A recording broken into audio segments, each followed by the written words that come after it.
I'm Chris Runge, and this is Study Hall.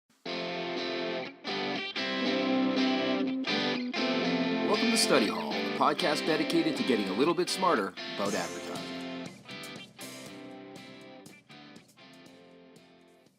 So I had the pleasure of hosting my old friend and creative partner, Michael Leopold, on the podcast this month. Here are some highlights.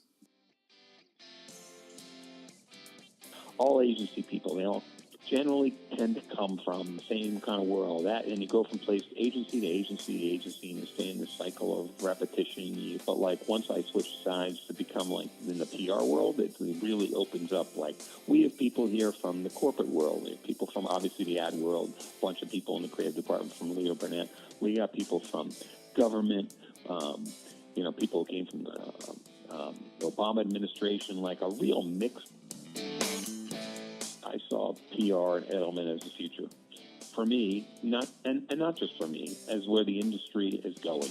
I think how we define creative is probably different now than how it might have been defined 5, 10, 20 years ago.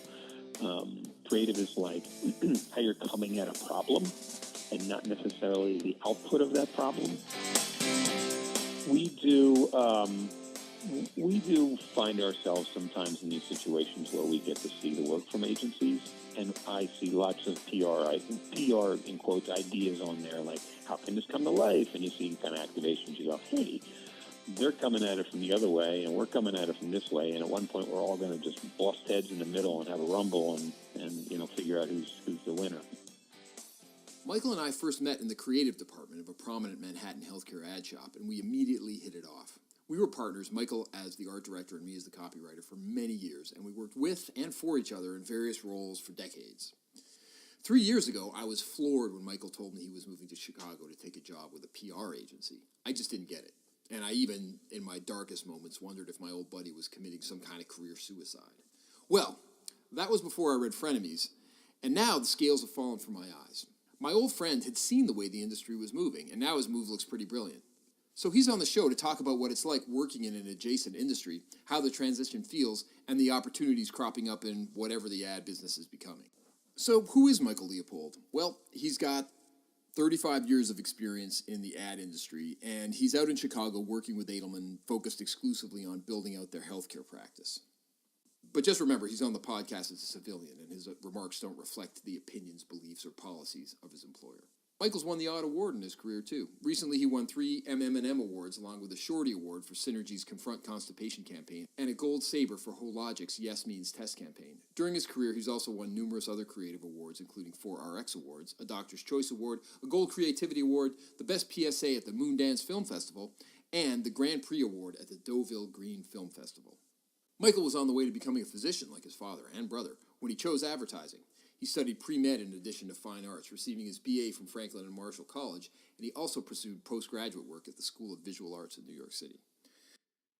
And with that, here's the interview. Enjoy. Let's start it off like this. So you headed out to work in Chicago.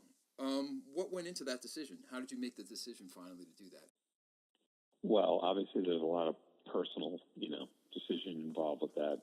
Living in New York for 31 years was tough to leave that. But in terms of like the decision from a career perspective, I don't think it was such a huge leap for me to come out here. It's a totally different, industry, PR, although it's related, but just in terms of like the next step in my career, it felt like a newer progression, something exciting, something, kind of like I didn't know much about. A bit of a black box for me, so black boxes are always a bit exciting for me because I never liked doing the same thing over and over and over again, and I felt like what I was doing, back in New York was different places, same stuff. I like to come at things new and fresh and have new experiences, and so this seemed like a new, fresh start for me, and really something to sink my teeth into.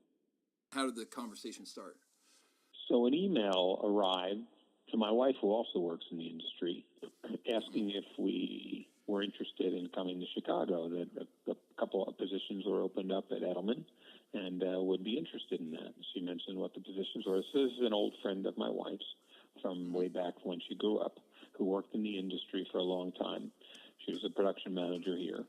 And so I'd been looking to move, wasn't sure where. I'd looked into Austin, North Carolina, places like that. Chicago seemed like a natural because we had family out here. And that creative director position was open in healthcare. It seemed like an interesting fit. And so that's how it arrived. Then conversation started with the talent recruiter, phone calls, whatnot, talking about the position, talking about the agency, talking about my experience, those sorts of things, and whether those things aligned up and with what I was looking for and what they were looking for. And then, of course, eventually, bringing me out there, which is here. So what was the conversation like while you guys were trying to figure out if it was a fit? I mean, what were they interested in you for, and what were you interested in them for? So they were very much interested in someone who knew about health and had a lot of experience in the health space. So they have had a large growth in the creative department here. And they had finally had a position open up because none of the creative people really were health experienced. It's a special niche, industry, and it's pretty particular. Consumer people, it takes a long time to get, up to speed and whatnot. And they wanted someone to come in and knew the business and get up to speed and understand about, the regulatory environment and all that stuff that goes along with healthcare. So they were looking for that. And less so about someone who's been in PR. They weren't looking for a health PR person because that was like a needle in a haystack. So they're more interested in the health angle. And someone who had done other things besides just, a bunch of print ads and collateral materials, someone who had some, some video experience and, TV experience and doing other things beyond just, traditional health marketing. What about the design side of things? Do you find there was a lot of conversation around that? I mean, were they really interested in your book, or were they sort of more interested in it sounds like they were more interested in sort of industry experience. They were interested in the industry experience. I think that they could probably have found that, only that if they were looking for that. But they were looking for someone with industry experience who also came with, pat on the back, a little bit of talent or a lot of bit of talent along with that. Because they had been on this search, from my understanding, for about a year before they started looking outside to, other cities. So, and so they, that's sort of how it came about. But, I have, a lot of diverse experience I come with, and I've, and you weren't only a healthcare guy.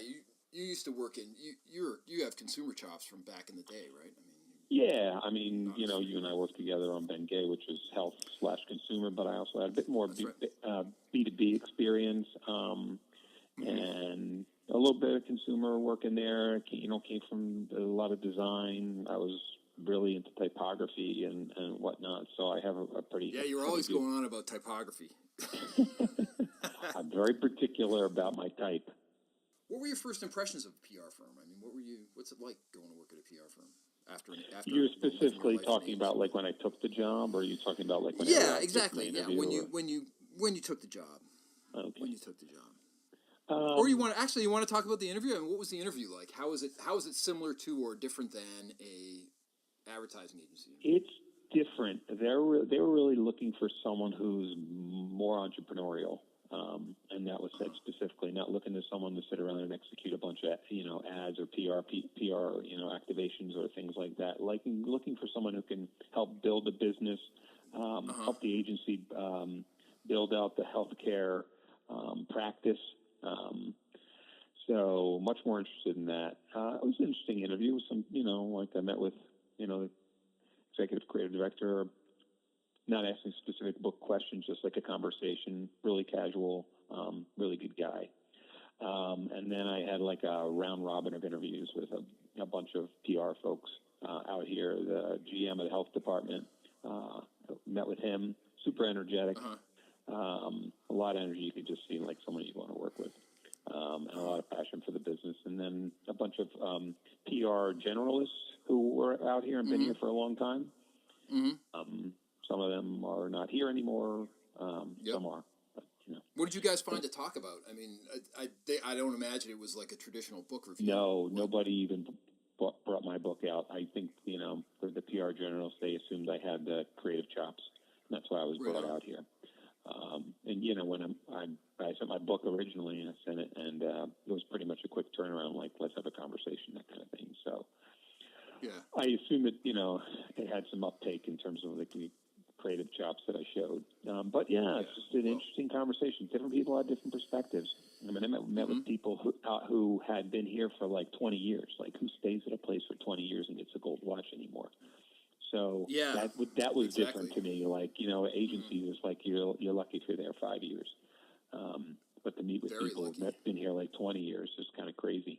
So I thought, like, whoa, this is interesting. I've never been in a place that kind of like had the longevity of that. So it's definitely a bit different business model. So you said entrepreneurial, and I think I know what you mean.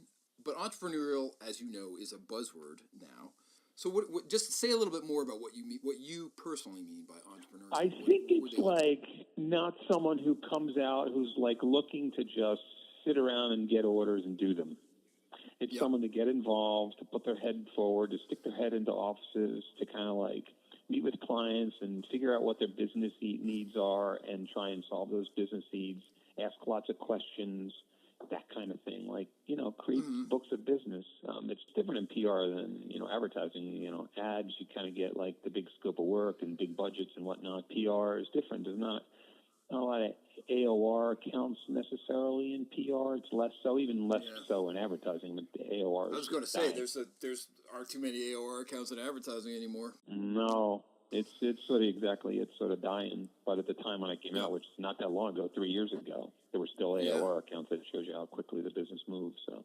Well, yeah, exactly. I mean, that actually, not to digress, but that's reading Frenemies was a real eye opener. I mean, they spent all their time talking about Martin Sorrell and Les Moonves, and of course, go on. Those Who? Punchlines now. Anyway, right. So, but yes, that's interesting. I want to get to that actually, let's talk about that now, because I think that is really interesting, because so much of the business now, our business too, is not AOR business. It's what used to be called project work, but it's not the, I don't know, to me it feels a lot more, tell me if you agree or not, but it feels a lot more like there's project work, but the project work doesn't have an upper limit like it used to have. Like there used to be project houses, and they never played in the agency space. And there were agencies, and they kind of, they'd love to do projects, but they couldn't really compete on price.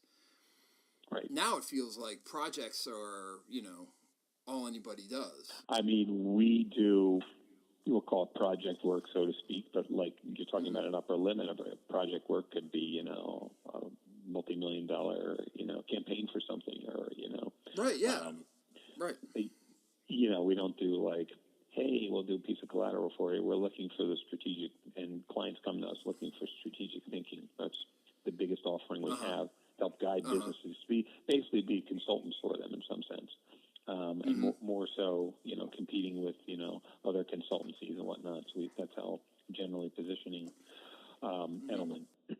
We certainly are, it's hard to just be a project shop and not invest yourself in the business, because then how long-term is that? If you do a project, like how do you really know everything there is to know where the direction of business is going? Exactly. Strategically, aligning yourself and understanding the strategy behind where they're going. Because if it's project, it just seems like a one-off, and you're not necessarily vested in that. So that's a challenge. Let's just go back to entrepreneurial for a second. So do you find, not to get too much into the business model, but do you find that having that, I'll just say like an activist approach to your business rather than entrepreneurial, but you see what I mean, right? Mm-hmm. How do you find that sort of plays into your relationship with your clients? I think they're looking for an activist in their businesses. They are looking for someone to help guide them. We have a client now who had a launch pushback, and we came to them on our own to say, look, we got an extra 3 or 4 months at this time. We're going to come at you with a few ideas. We presented a bunch of ideas to them of what they could do to position themselves for the launch. And the end of the call was, thank you guys for showing this work. That's what we are looking for from you guys. Thinking about our business, coming to us with ideas about how we can move and generate business and be consultants and be strategic about what they are trying to achieve, not just order takers, not just like, waiting by our phone for the call to come in to tell us to do this, that, or the other thing. Yeah. I find myself thinking about that a lot lately, is the range of, channels have fragmented dramatically, consumers have fragmented dramatically, and I think what's getting less attention is the fact that the tools are starting to fragment. The sort of creative canvases that you can deploy are fragmenting, and I think sometimes, taking an agency approach, you end up with, too few tools in the box. And sometimes I wonder what your life must be like out there in Chicago, aside from the excellent weather and the and the good restaurants. Voted number one restaurants in GQ magazine. Yeah, well, I wanted to get into that. I don't know how long ago that was, but probably back to the original. It wasn't really a question; it was sort of a comment. But I could certainly, comment on, the tools at our disposal. I find that I always felt like in healthcare advertising, everyone was so focused around, like, what's the ad going to look like? What's the ad going to look like? And when I was working in one agency, I remember thinking I need to just come into a meeting and be like, who cares what the ad looks like? Nobody's doing advertising anymore. They're all using all these different channels. And I thought to myself, well, if I say it, they're probably going to think I'm an idiot and fire me. But I think it might have been like, I could kind of see the future coming. And I see, like, I agree. How, and I see how, Edelman's perspective on that is not just like, we're going to do the ad or we're going to do this activation. It's like not even about that at all. I literally had a new business conversation today with a client on the phone and saying, like, we are not interested in, all the tactics and all that other stuff. We know you can do that. Like, what is the overarching platform that you guys are going to build out for us? And then, of course, we're going to be able to deliver off of that, but that platform that's going to differentiate us and drive people to have conversations and become an industry leader, like, what is that thing that's going to make us different?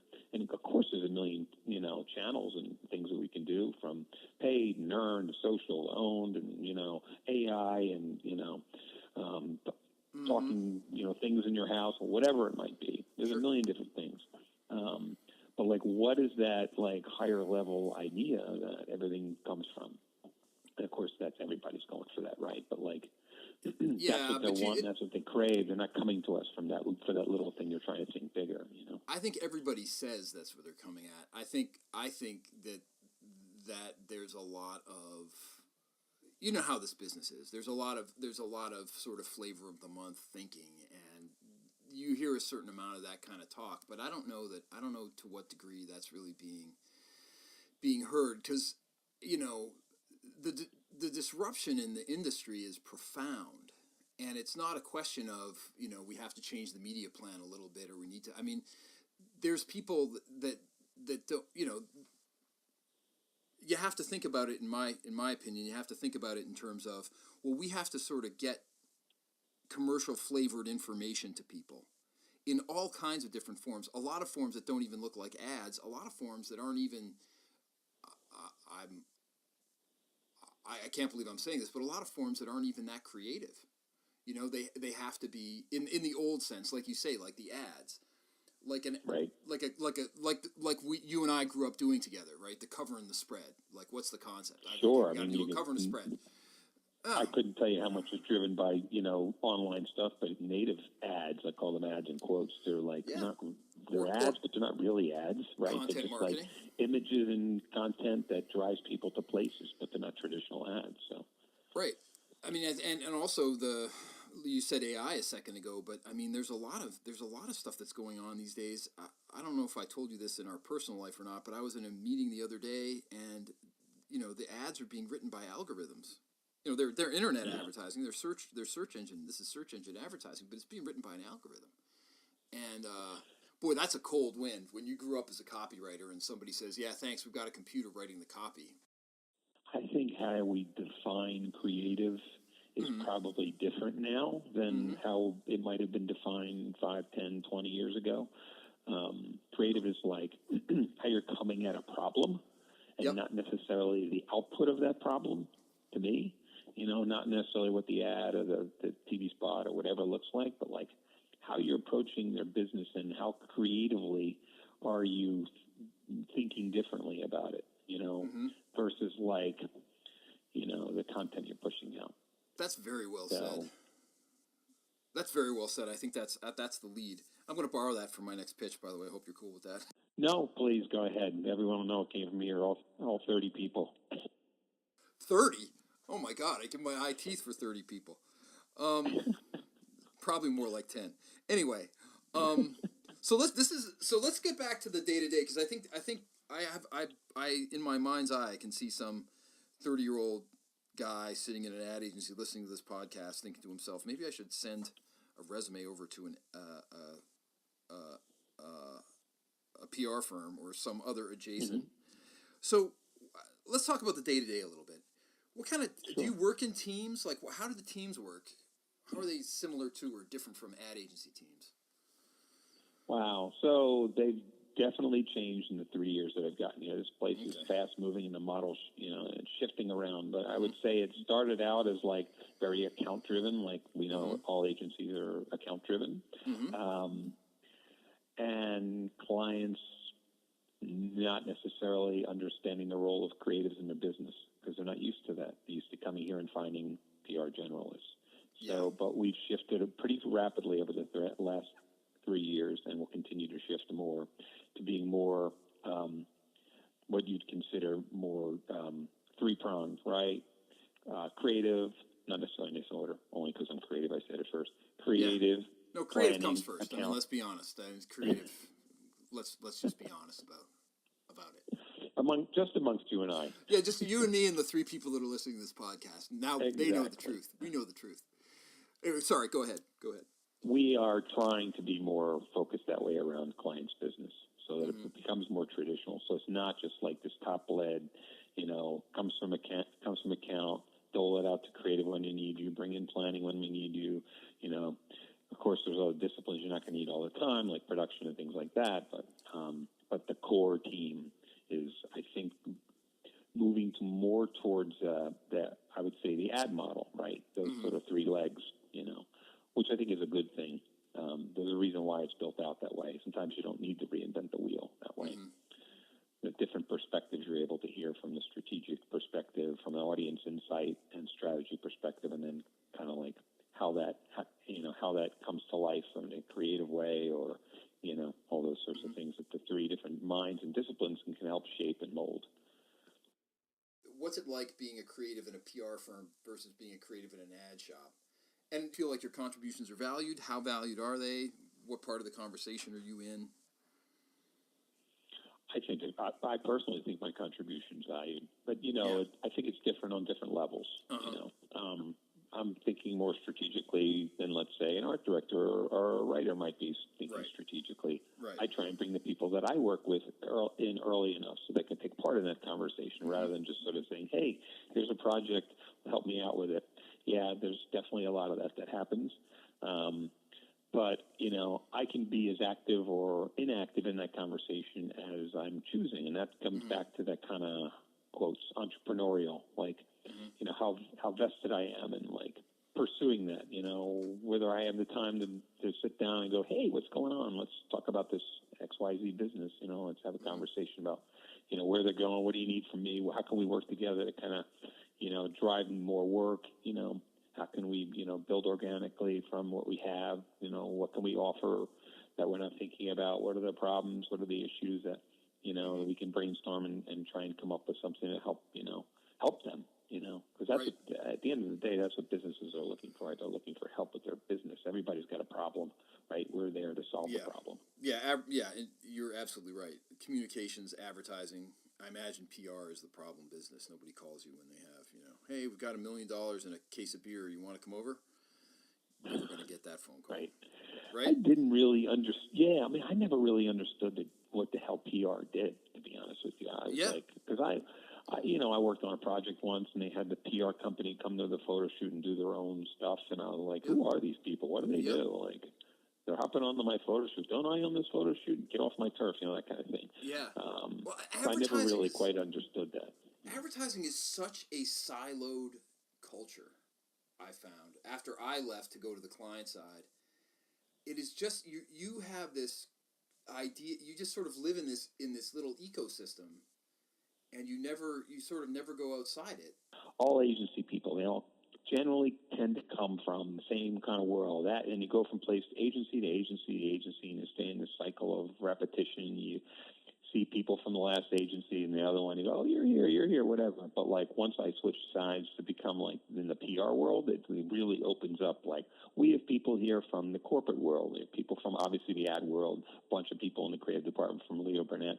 We got people from government, people who came from the Obama administration, like a real mix of people. So not just people who come in there, but we have people who, when they might leave or go other opportunities, so maybe they go back to the ad world. But generally, you just find people like going back to government. They go to comms departments at, at big companies. They go in marketing departments, wherever they go. So it's a real nice mix of like just people from all over. You get all kind of voices into the room, and digital and whatnot. So it feels like a real vibrant place, whereas the ad world kind of can feel like just a bunch of ad people. So, and that's what is one of the things I love about it. You just think as like PR is like press releases and public relations, and that's what they do. But it's like not at all what happens. Yeah, that's a part of the business. That's maybe less and less as in terms of percentage of the business. I don't know. I don't really get involved with that part, but like there's so much more that PR delivers in terms of like not just the consulting part, the strategic part, or the creative part. Delivering a lot of activations. I mean, for one client, we're actually doing, God forbid, we're doing ads for them now. That is not what PR agencies do. So to call us even a PR agency is not even. It's almost a misnomer. Well, VaynerMedia did the Planters ad in the Super Bowl, and there's a lot. A lot of people would have said VaynerMedia is, they're a digital social, not even digital. They're a social media shop, and there's all kinds of people jumping the fences and getting into doing ads, and I think that's fine. Actually, I think that you're better off. That's why we went to a consultative model with a creative executional tail, is because that you have to kind of be solution agnostic. I think you kind of can't be so driven by a media context like ad agencies are. Although, just to bring it back around to what you were saying, sometimes an ad is what you need. Sometimes it is. It absolutely is. Sometimes it's a journal ad for a physician, and that delivers what you need. Like there's a lot of other stuff around it, but like they're flipping through journals all the time trying to find information and data, and sometimes you just need that. One client we're doing ads for, and they're like, actually the consumer side, we're doing HCP for them too also, but like we have a whole consumer part, but they're like, 20% of our mix is ads. The rest is online and social and native and all, other channels that we're delivering through. So what about video? I mean, what do you think, where do you think video's fitting into all this for you guys? I mean, we certainly do a lot of videos. I've done a bunch here. We've done patient profile videos and those sorts of things. And I did those in the, quote unquote ad world too. So that depends on I think those depend on the relationship with the client and who kind of gets that work. Yep. So, cause I've done it on both sides, but, I love video work. I love telling a story outside of like the confines of, 4 walls of an ad or 4 walls of like a print piece or whatever that might be. Being able to tell a story that's got a lot of emotion, it uses all of your senses, sight and taste. Maybe not touch. Maybe a couple senses, not all. I hear they're working on that. I hear there's something's going to come out. Facebook's working on that. Smell-o-vision. Remember that? Yeah, little Waters action. Yeah, well, no, it's true. I think actually, just to praise video a little bit, I think it's an extremely robust medium. I think of all of it, that video is the cockroach of channels. It's been around since TV first came out, or even before that, right? It's been around since the teens and 1920s, and I think it's going to be with us. Well, for as long as you and I are still working in this business, anyway. You look at channels like YouTube. I mean, they're massive, and the people drop videos on there that get 5 views and then get 2 billion views. I mean, we have long form videos on there, and of course, to get to the long form, you need like a short cut down video that runs inside Facebook or wherever it runs to get people to click on it and find out what it's all about. So I mean, there's so many channels and pathways to get there, again, through whether it's like on a YouTube type channel or whether it's on an own microsite or channel or whatever that might be. But it's all everywhere. Yeah. The key is not just the video itself, but like, of course, what the content is, but how do you get people to see that content? How are you going to drive them there? I think not to totally blow smoke, but I think that PR firms, I mean, that's what they're all about. I mean, they're all about publicity and getting people to a channel so that they can absorb content. At least that's what it looks like to me from the outside. I would say that's a true assessment. How do you get people there? How do you get them not just there? That's critical. You want them to see it, but how do you get them to engage with it? What's the authentic connection for them? What do they do after they see it? Are they going to their doctor to talk to somebody? Are they clicking on somewhere to go to a website and find out more information? Are they opening up, a conversation with, some sort of platform with other patients or human beings on to share their stories or whatever that is? But because the end all and be all isn't necessarily the video itself. That could just be the start. So. I mean, we're really into responsive campaigns. What we like to do is we like to set up a campaign so that it teaches us about the people who are consuming it as it promotes the product. I mean, is that something you guys? So, I mean, do you build your creative so that it's responsive, or do you? There's A/B testing done. Probably less so from my perspective. How much that I personally have seen a lot of A/B testing. I know it happens. I know it happens probably more on consumer brands when they're pushing in a lot of that stuff. Yeah, that's true. We are going to be doing some A/B testing with, again, another one of our clients who's doing more consumer stuff. So. Yep.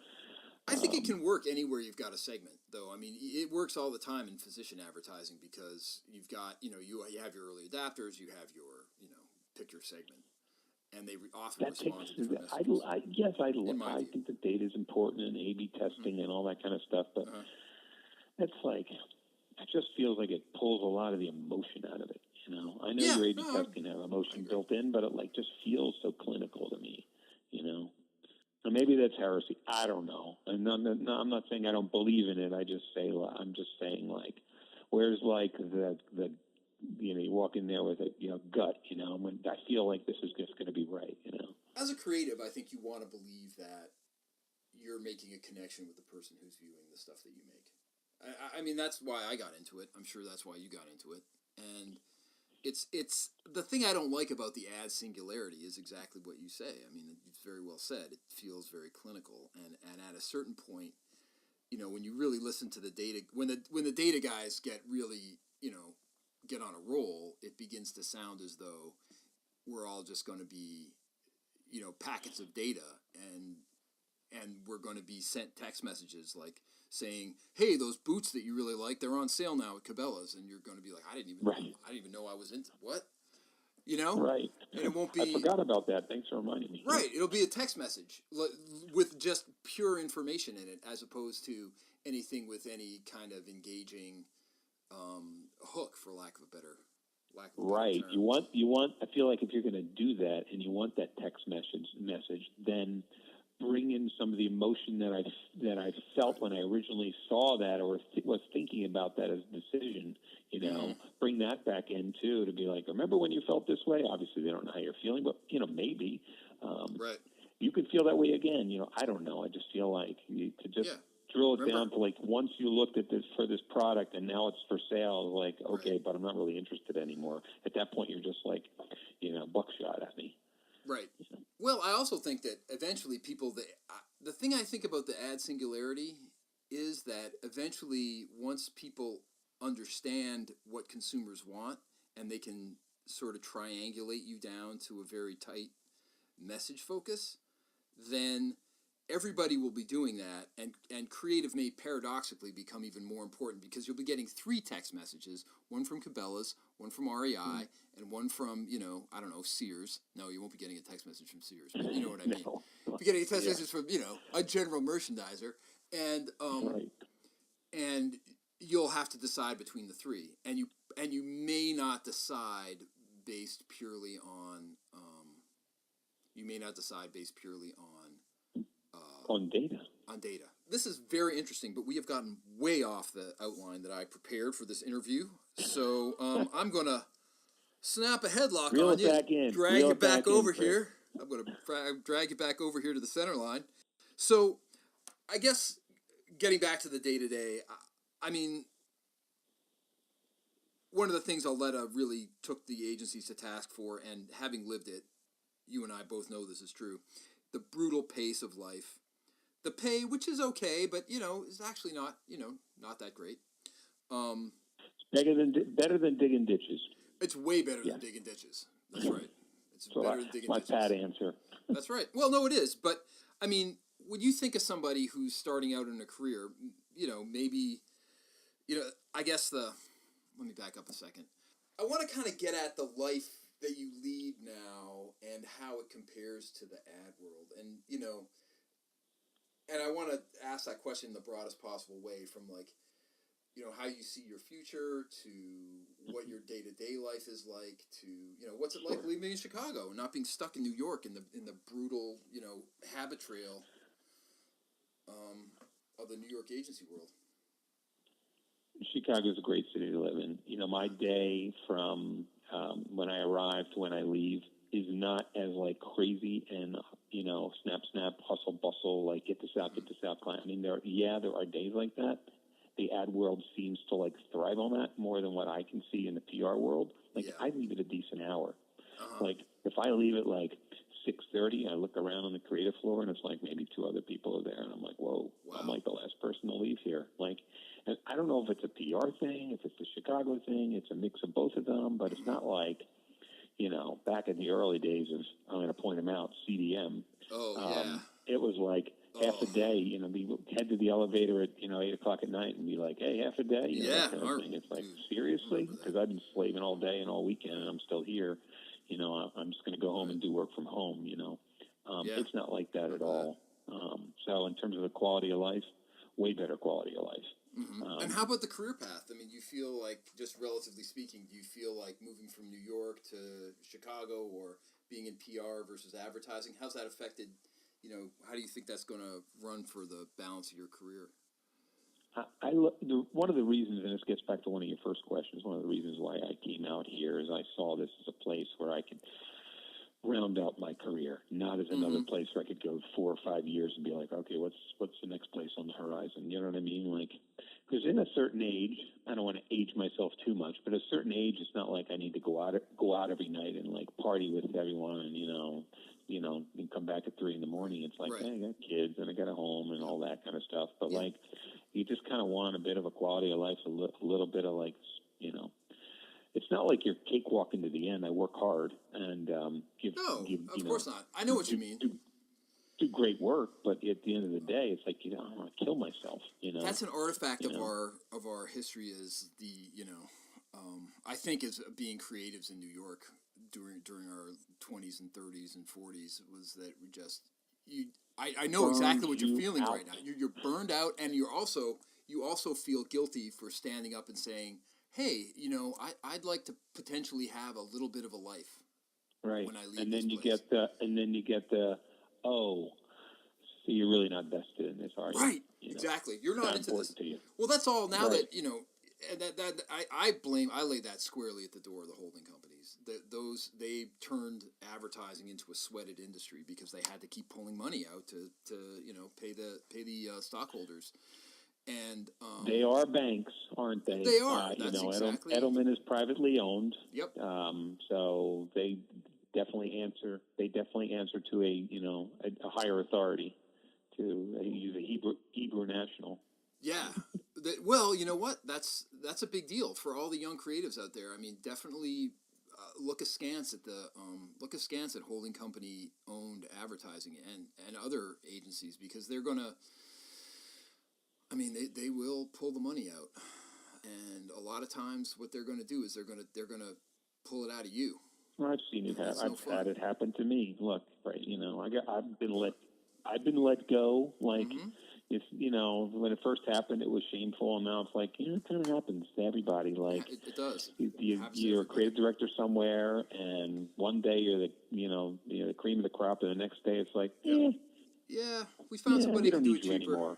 Yeah, exactly. Yeah, exactly. So thanks for who's the most expensive person in the creative department? Oh, and again, back to your question, which was like, I saw PR and Edelman as the future for me, not just for me, as where the industry is going. Yeah. And not just like creating ads and not just doing press releases, but like being holistic around thinking about what can everything be, from strategy to all the sort of PR, quote unquote activations and initiatives and digital, but like we do ads too. We can do everything, So I love what you said earlier, which was advertising. The ad is really this weird abstraction that I don't know is not. It's you don't remember, for people who are listening to this who have not been creatives, when you start out as a young creative, at least when you did, when Michael and I were starting out, the ad was everything. That's always spent any time thinking about. When we had like a pitch or something, I mean, we'd stay late, we'd work really hard on it, and it was everything. It meant everything to your career. If you could do a good ad, it was everything, right? Yeah, exactly. Putting that down, putting it on the wall, and having like 50 different ads on the wall. Yeah, and they come down. I remember one meeting. So everybody was in the room, and it was literally 4 walls were covered with ads. And the head creative was like, "All right, everybody leave. We got to talk." Amongst the higher ups. Yep. Everybody left. Yeah, and you just sat there. Came back in. I think I was in that meeting. Came back in. All those like beautiful ads that were on the wall, like Photoshop, back in the early days of Photoshop when it was barely layers. all taken down, burned ashes in the corner, and one ad happened to be my and my partner's ad at the time, left on the wall. It was a sketch. Yep. Good feeling, but it was all about the ad. It was all about like, what's the visual, what's the idea, what's that crystallized, visualization, and even it could be a line. What's that thing, Yeah.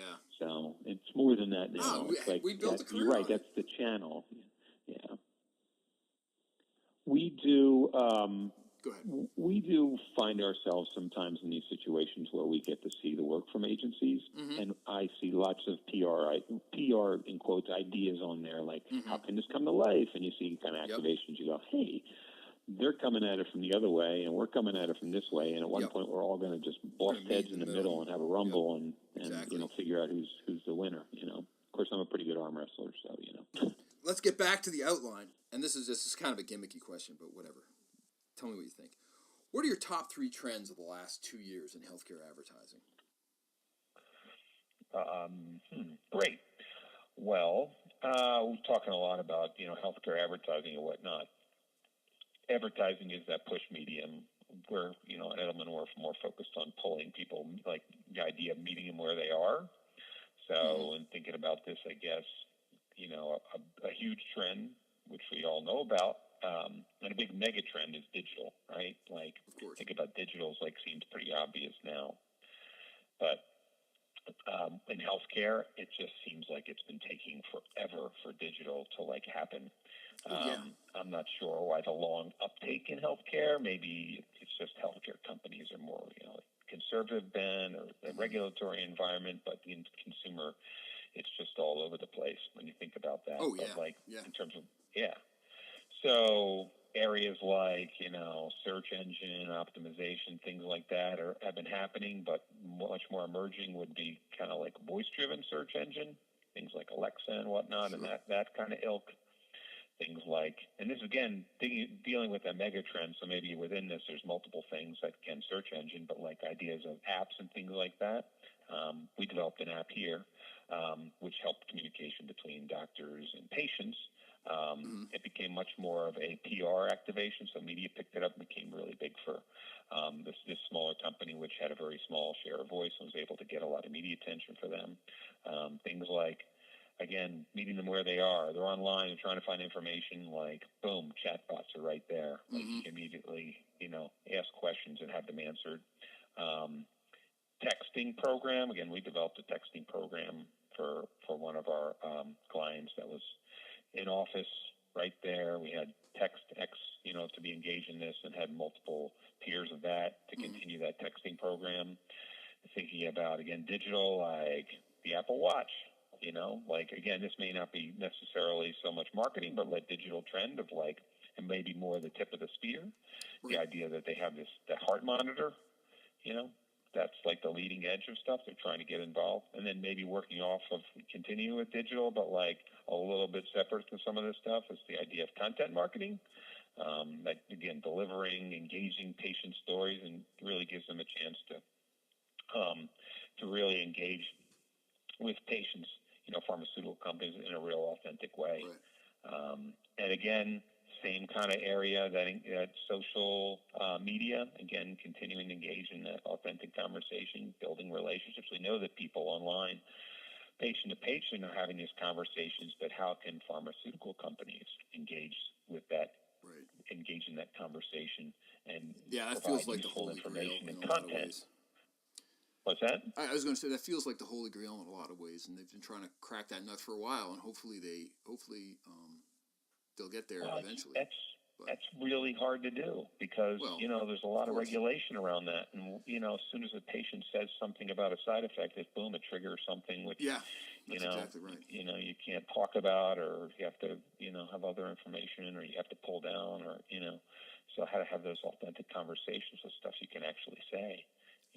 So a lot of them seem, like I was saying, a lot of them are digital, digital techniques and digital avenues, but that seems to be the broader megatrend. That's where everybody's going. So I know I'm interviewing you, but just in order to riff on it a little bit, I think telemedicine is a really interesting area. You put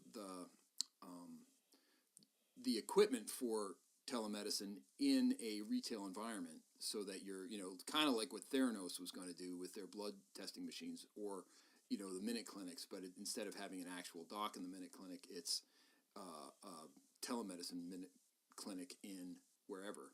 I think that's an interesting trend that's going on too. Just riffing off your digital point. It's interesting you mentioned telemedicine. It's something that kind of popped in my head because it wasn't marketing related. I didn't say it, but if you think about telemedicine, if you're having a conversation with your doctor, on the phone, and they say, whatever, I'm going to write your script for X, Y, and Z. You might want to check it out. Here's a link to it. They send it to you immediately. You click on the link and you check it out, and there could be some delivery mechanism from some sort of marketing materials right then and there. So it's of the moment.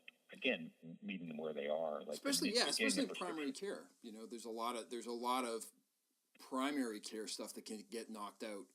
Is my impression with telemedicine. So Tamiflu was doing this for a while, but it was a little bit. I don't know. It didn't really quite work for them, but you get the diagnosis, and then you can sort of put them into a fulfillment pathway and close the loop between the patient, the physician visit, and then the delivery of whatever it is, service or product that you're offering. I thought it was interesting, and please forgive me for interviewing myself on your podcast. Your podcast? Oh, yeah, right. Well, please forgive me for spouting off for so long. But I wish there's a lot more areas that were beyond digital. So many traditional areas have been tapped and tapped and tapped. But everything seems to be leading back to digital, or starting from digital, or leading to digital, or some way for us to engage with an audience, and that's just where they are. I mean, look at mobiles, so much, look what Facebook was a bunch of years ago, and they're like, how's Facebook going to deal with mobile? And now all that conversation is mobile, So. Well, and practically speaking, almost nobody pays the same price for anything in the healthcare system. That's one of the issues. But here's the gimmicky question number 2: what's over that no one knows is over yet? What's over that hasn't really recognized it's been over? I would say working as a standalone person in this industry. And I guess what I mean by that is a creative creative is just a creative, or an account person is just an account person, or a planner is just a planner. Like, you can't just be like one of those things. Yes, we all come with our perspective on it. I'm an art director by trade, but I'm not an art director. My wife was like, "Well, you do, you're an art director." I'm like, "Yeah, I'm a kind of a creative director, right? Like, I come up with lines, I come up with thinking and strategy and stuff. But but you're an art director." I'm like, "No," and we got into this big discussion about whether I'm an art director or not. Like, yes, I'm an art director. I can work on Photoshop. I can look up images. I can do photo shoots and all that. But like, I'm more than just that, Otherwise, they could just hire, an art guy to do that. They don't need me. So, last gimmicky question: what's on the horizon that no one knows is a big deal yet?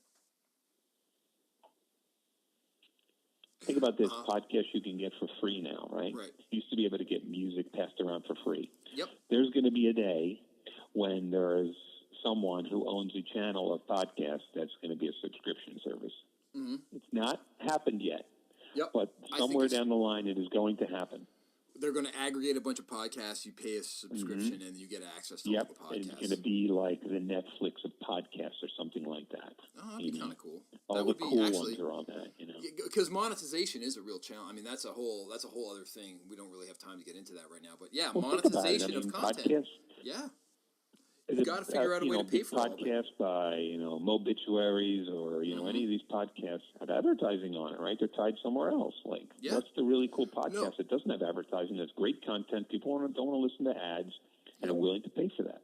That's the biggest issue, I think, right now. The very biggest issue. And I think even though Frenemies was not a great book, I think that the great question it asked was, what happens to media? And all of our culture is created by media these days, like it or not. What happens to media, and by extension our culture, when advertising isn't working anymore and the stream of revenue from advertising isn't working anymore? How are you going to sustain the next great cultural innovator if they can't get paid somehow? And that's a really interesting idea, like aggregating podcasts, because that would be a way for people to, the subscription model, that would be a way for people to support excellence without, maybe necessarily putting up with, traditional advertising 20 minutes out of every hour. Right. Well, how do you get differentiated in the marketplace? That's like, if I want to watch, Game of Thrones, I got to pay extra for it. If I want to watch the special, whatever on Netflix, I got to pay. If I want to watch, Mrs. Maisel, I got to pay extra for it. Like, this stuff that's really cool and interesting and innovative is like, it's costs a little extra, but like, hey, I don't mind doing that because like I get other free content on Amazon Prime, or I get my deliveries for free. So it comes with other stuff. Right. So that model of like subscription model is, I mean, it's not the next wave. It is the wave that's happening now. It's all over the place, from Microsoft to Adobe to you name it, subscription model. Maybe someday there'll be a food delivery service that's a subscription model. I don't know. Mm-hmm. Right. No, it could be. I mean, actually, you could. It's a short distance from subscribe and save to give us your basic grocery list and we'll show up at your house with it, or I don't know, or Blue Apron Foods in a lot of ways was almost there. It wasn't prepared food. It was food ready to be prepared. But anyway, and Blue Apron was all over the podcast world for a while. But they might still be around. But they were like, for a while. I mean, they sponsored Serial. They sponsored Serial, the podcast. Really? Okay. Oh yeah. They were everywhere. All us podcast nerds were like, all right, enough with the Blue Apron. I get it. I can get I get it. How's that working for them? Well, I don't know. I mean, it's a good question, because actually podcasting, if you ask me, podcasting's useful as sort of content marketing. I don't know that it's super useful unless you're like a Joe Rogan Experience. I don't know that it's going to be super useful as mass advertising. I don't think you can take a mass format like a read-in ad and expect it to work on a podcast unless that podcast has, is one of the 10 podcasts that is so widely listened to that you get a mass advertising effect. But if I were to read like a Blue Apron ad right now, I mean, that would have like zero effect, not just because of lack of reach and frequency, but also it's just I just don't think the format makes sense necessarily in all cases. By the way, just we're talking about Blue Apron. It's selling for 98 cents on the stock exchange. I'm just questioning. Oh, no way. How you doing? How you doing? Sorry, how's Blue that Apron. working? Yeah, how's Guess that they working won't be for advertising on your show. Maybe I'll take some warrants. Take some stock warrants from Blue Apron and let them advertise them. I hope for a moonshot.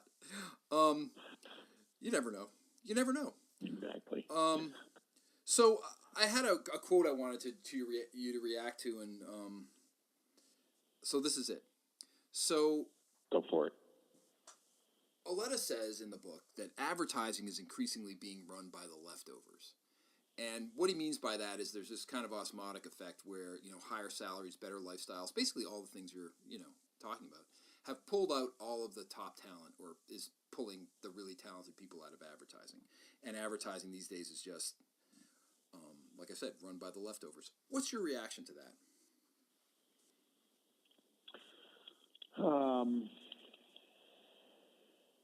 Yeah, I mean, advertising is, well, you talked a little bit about holding company and all that. They're just sort of these machines that run, and you're a art director or a writer or a planner or whatever inside this giant machine churning out stuff. And then when you lose a piece of business, you don't need those cogs anymore, and you pull those cogs out, so you become like this, just someone who's executing stuff versus, a deep thinking person. Of course, I don't want to blanket everyone in advertising as just a cog in a wheel. There's definitely, there are plenty of share of people who do strategic thinking. I'll go out on a limb and say, I'd say that my experience as a freelancer before I went to Concentric was very much as a cog in a wheel, and low down on the totem pole. When you and I first started working together, I mean, you are a cog in the wheel. They don't even really bother to hide it.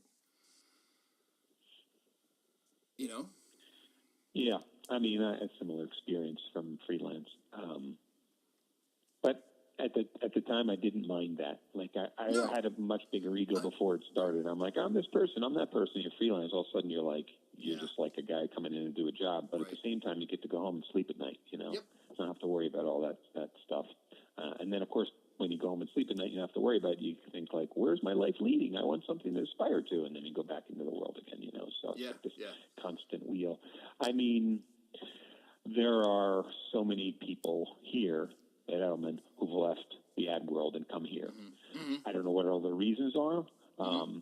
My assumption is their rationale is that they were looking for something more. They saw a bigger, grander vision, and they wanted to be part of that.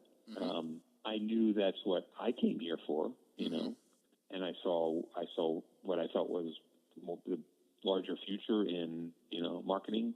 Like, what is that blend of stuff, that secret sauce that kind of comes with a place? And I was looking for that, so.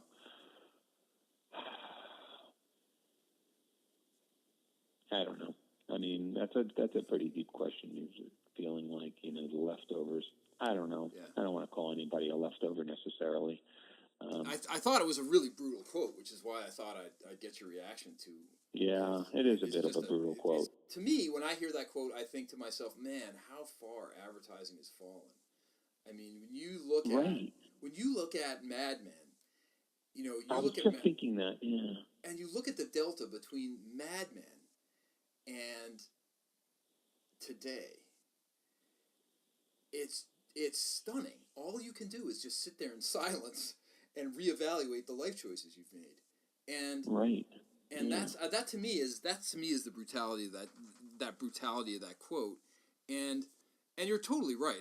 I think that was one of the things that made me kind of mad at that quote was, I don't want to be like sappy and say nobody's a leftover because, let's face it, some people are either not talented or not focused or whatever, and they're not that good. They're just not that good. They should be doing something else like being CPAs or lawyers or something. But sure. The thing that alarms me about advertising these days is the lack of quality of life and the relatively low pay for the people that actually make the ads. You've become, the creatives sort of become and maybe that's for the leftovers, maybe his angle is thinking that, it's become cog in the wheel, become the turn this out for me, and if you won't do it, I'll get someone else to do it, and maybe I'll even pay a little bit less for it. You know, maybe I'll get a junior to do it and teach them how to do it so eventually they become a senior and then get another junior to do it. So exactly, it's almost like it's made up of people who are there doing the job, but, you know, and everybody's replaceable at the end of the day, but like some people are more replaceable than other people. Well, you don't want to be so brutally exploitative. You know, I think there are important differences between different industries, and you know, you don't want to be so brutally exploitative that you're just running through people, because then it becomes a question of competitiveness, and I think that's what's so smart about the questions that were asked in Frenemies and are kind of encapsulated in that quote by being run by the leftovers. You know, with low pay, with, you know, a very uncertain career ladder, with, you know, a declining level of importance to clients. You know, like, you don't, advertising agencies, I don't see them often in the C-suite. You know, you don't see them. You know, pure ad agencies don't seem to make their way up to the board of directors anymore. At least when I was client side, you never saw them above the director level. You never saw them, and mostly you saw them below the director level. And you see the brand managers. Yeah, exactly. And there's nothing wrong with that, you know, day to day. But you know, when you want to build a relationship with a company, when you really want to solve big problems, you do need a certain amount of face time with the people who deal with the big problems. Yeah, and that's certainly where, you know, Edelman plays a role when you talk about like crisis management and whatnot. That's not at a brand level. That's at senior management level. Like what happens when, you know, whatever issue it might be. Right. You know, who do they come to? Who are they talking to? Because you're not talking about a brand issue. You're talking about much more of a higher level of thought. So. Well, there he goes, ladies and gentlemen. My friend and colleague, Michael Leopold. I really enjoyed having him on the podcast, and I think this is not the last time you've heard from him, because he has a lot of interesting things to say that we couldn't put in this week's podcast. But like I said, look for him in months to come. All right, that's it for Study Hall for this month. I have been Chris Runge, and we'll see you next time.